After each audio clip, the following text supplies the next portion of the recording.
Leg 2 of the Champions League knockout round playoffs will be played this week over Tuesday and Wednesday. So let's break down the games and make our top Champions League predictions for this week. I'll put the best bets in the graphic at the end of this video, so be sure to check that out. You can give the video a like, subscribe to the channel, or even become a member for extra soccer picks each week as well. First game we'll look at AC Milan and Feyenoord. Only Barcelona's games during the league phase saw more goals than the 4.9 of Feyenoord's. In that time, they scored 18. They allowed 21, went 8-0 to over 1.5, 8-0 to over 2.5, and 7-1 to over 3.5 totals. This placed them 19th at 4-1-3 with 13 points. AC Milan 13th, 5-0-3 with 15 points. Feyenoord's Champions League games in the league phase, they saw scores of 4-0, 3-2, 3-1, 3-1, 3-3, 4-2, 3-0, and 6-1, but it was a much lower scoring game last week where they edged out Milan 1-0 in leg 1 despite only putting 2 shots on target. Igor Paxo's third-minute goal stood up as the winner in the end of the game.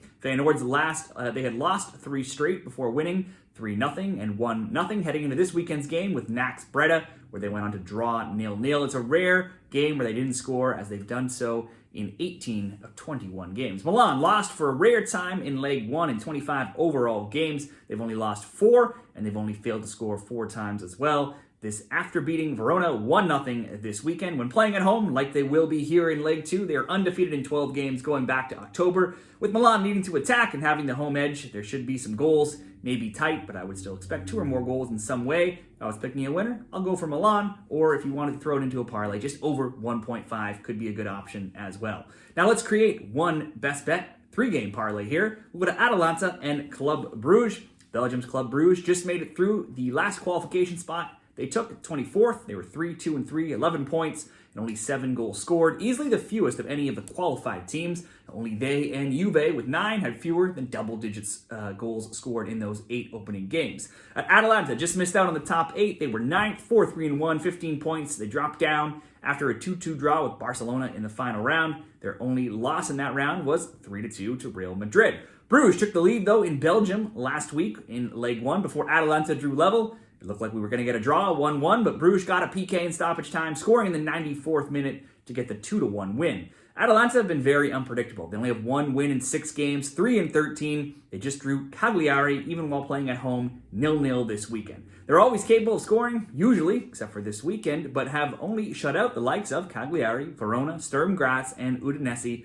in their last 15 games. Club Brugge were winless in 5, but then won 1-0 and 2-1 before their weekend action with Sint-Truiden, where they drew 2-2. Just once in 32 games have they not scored, and that was versus Juve in the Champions League. And then it was 33 games back to find the next time, that being Dortmund, also in the Champions League. With Ladia's shaky form, I could see the trend continuing of goals coming from both sides here, and a similar result from leg 1 with both teams scoring. Let's make the leg 1 of this parlay, both teams to score. Atalanta, Club Brugge.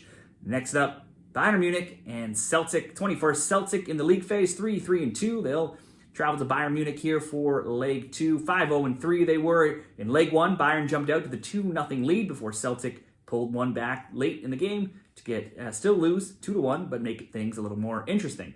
Bayern Munich had a big game with second place Leverkusen in the Bundesliga this weekend, and while they created very little offensively, not even getting a shot attempt until late in that game, ultimately they drew 0-0. They have just 1 loss in 12, and they have scored multiple goals in 9 of those 12. Celtic are first in their league as well. They're 31 games. They've only lost 3 times, those coming to Villa, Rangers, and then Bayern last week. Their next loss came versus another German team back in October during the qualifying phases, losing to Dortmund 7-1. Celtic did, though, beat a different German team, Leipzig, when playing them as well in the early stages, 3-1.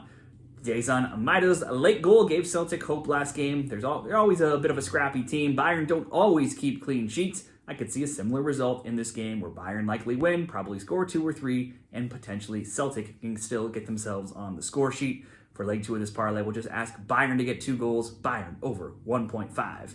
And finally, Benfica and Monaco. 17th Monaco, 4-1-3, scored 13, allowed 13. They'll travel to 16th Benfica in Portugal, who scored 16 and allowed 12. Both naturally had 13 points. Both averaged over 3 goals per game in their matches, and they were both 6-2 to over 1.5.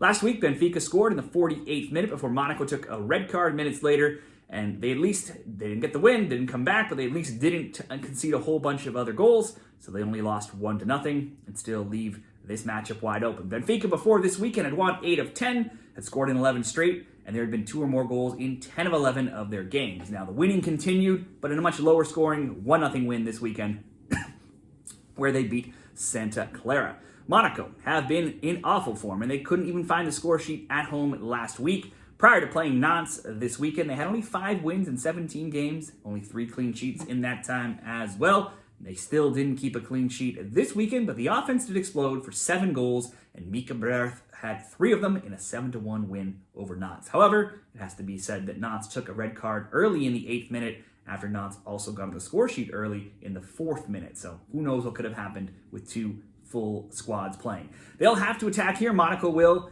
but might just not be good enough to get the win, I think, right now. There should be at least 2 goals, and Benfica probably wins, but for the sake of this parlay, we'll just ask over 1.5 goals. Benfica, Monaco, over 1.5. Bayern Munich to score at least 2 or more. Atalanta, Club Brugge, both teams to score. That comes in at plus 140. If you wanted a very even safer option, not going to pay as well, you could drop Atalanta, Club Brugge to just over 1.5. That would be minus 153 over at Caesars.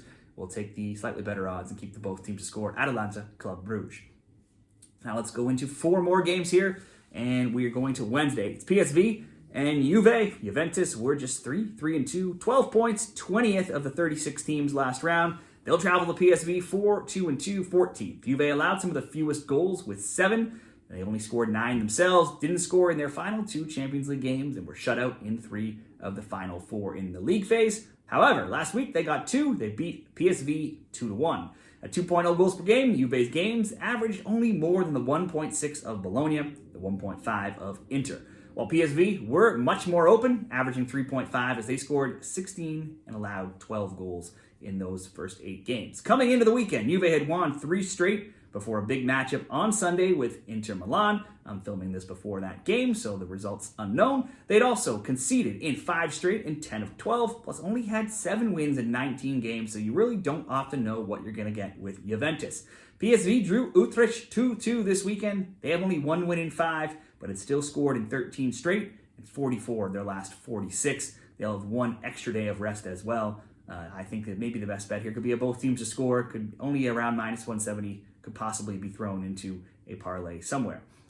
Next game, PSV and Brest. It was a solid league phase for Brest. They won 4 of their 8 to go 4-1-3. They came 18th. PSG were just above them in 15th with the same record and the same amount of points with 13. PSG went to Brest and routed Brest 3-0 in leg 1. Vitinha scoring a PK just 21 minutes in. Dembele scoring twice more in the 45th and 66th minutes.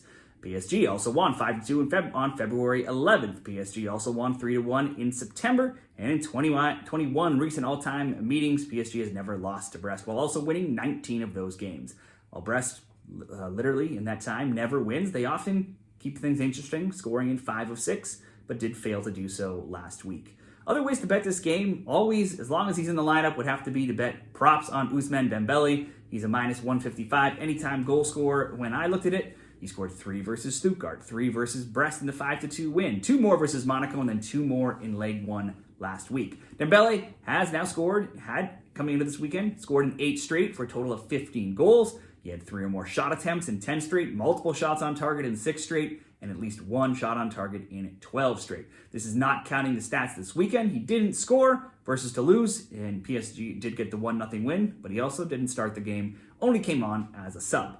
Overall, PSG is now undefeated in 18, scoring in 17 of those, multiple goals in 12 of 18, but they've also given up a goal in 8 of 11 and 12 of 18. Their only clean sheets in their last 10 were in the Coupe de France against a lower level side, Le Mans, before also shutting out Brest last week, and now Toulouse. Certainly not high-scoring teams. Overall, Brest has now just 2 wins and 6, and while they rarely draw, they had done so 0 times in 22 games. That streak ended as they did draw on Friday against Auxerre, 2-2. The draw does nothing for them this week. They're going to have to try to attack, probably going to get opened up. Only 3 times in 21 games have there not been 2 or more goals in their matches. Certainly, you'd think there should be 2 or 3 goals in this game. Unless PSG eases up, could see the same result. As always, another PSG win where they score 2 or 3, and likely Dembele contributes.